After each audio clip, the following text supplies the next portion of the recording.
श्री राम विनोद यादव 2 मिनेटभित्र आफ्नो भनाइ राख्नुहोस्। सामान्य सभामुख महोदय,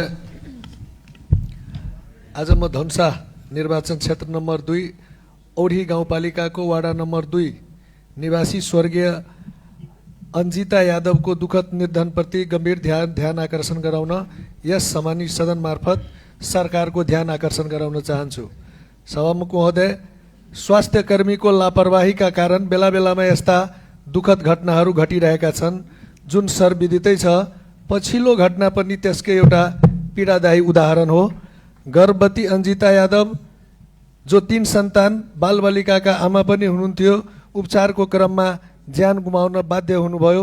आज ती निर्दोष बालबालिकाका आमाको माया र संरक्षकबाट वञ्चित भएका छन्। यसको जिम्मेवारी कसले लिने? पीडित परिवारको क्षतिपूर्ति कसले वहन गर्ने? म यस दुःखद घडीमा स्वर्गीय अन्जिता यादवप्रति हार्दिक श्रद्धाञ्जली अर्पण गर्दै शोक सन्तप्त परिवारप्रति गहिरो संवेदना व्यक्त गर्दछु। साथै घटनामा संलग्न चिकित्सक तथा सम्बन्धित स्वास्थ्य कर्मीमाथि निष्पक्ष छानबिन गरी तुरुन्त कारबाही गर्न सरकारसँग जोरदार माग गर्दछु।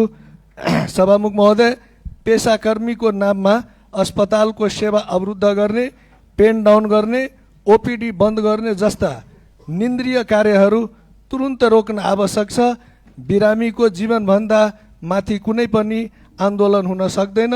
जनताको स्वास्थ्य सेवा अवरुद्ध गर्ने कार्य मानवता विरुद्धको कार्य हो। सभामुख महोदय, म आफ्नो निर्वाचन क्षेत्रसँग जोडिएका अर्का अत्यन्त गम्भीर विषय यस सन्दर्भ मार्फत उठाउन चाहन्छु कि अब बाढी यामको बेला आएको छ।